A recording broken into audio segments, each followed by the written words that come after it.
नमस्कार, मैं नेहा पाल और आप देख रहे हैं dear India TV.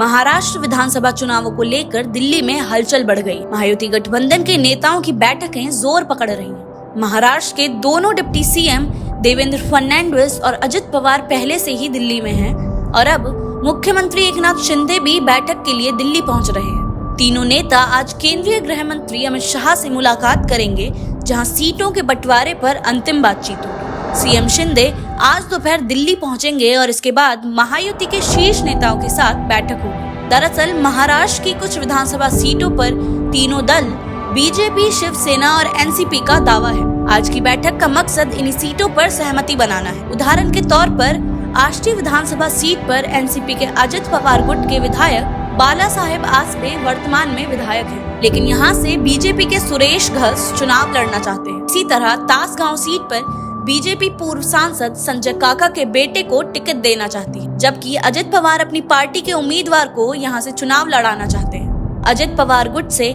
Rohit Patil इस सीट के संभावित उम्मीदवार हो सकते हैं। आज की बैठक में इन और अन्य विवादित सीटों पर समाधान निकालने की कोशिश की जाएगी। अब तक बीजेपी ने महाराष्ट्र के लिए 99 उम्मीदवारों की घोषणा कर दी है, जबकि एकनाथ शिंदे की शिवसेना 45 और अजित पवार की एनसीपी 38 उम्मीदवारों के नाम का ऐलान कर चुकी है। कुल मिलाकर 288 सीटों में से 182 पर महायुति अपने उम्मीदवार घोषित कर चुकी है, जबकि बाकी 106 सीटों के लिए उम्मीदवारों का चयन अभी बाकी है। आज की बैठक इन शेष सीटों पर चर्चा के लिए आयोजित की गई है। महाराष्ट्र की कुल 288 सीटें, महाराष्ट्र की कुल 288 विधानसभा सीटों पर 20 नवंबर को चुनाव होंगे और 23 नवंबर को परिणाम घोषित किए जाएंगे। 2019 के चुनावों में बीजेपी ने 105 सीटें जीती थीं, जबकि शिवसेना को 56, एनसीपी को 54 और कांग्रेस को 44 सीटें मिली थीं। हालांकि चुनाव के बाद शिवसेना ने एनडीए से अलग होकर एनसीपी और कांग्रेस के साथ सरकार बनाई और उद्धव ठाकरे मुख्यमंत्री बने।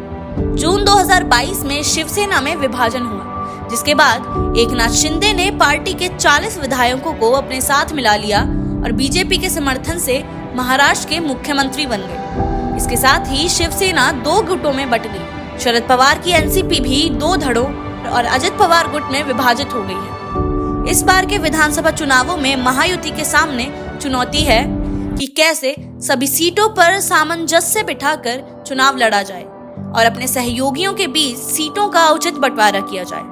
आज के लिए बस इतना ही। ऐसे ही अपडेट्स को जानने के लिए जुड़े रहिए हमारे साथ। देखते रहिए डियर इंडिया टीवी। धन्यवाद।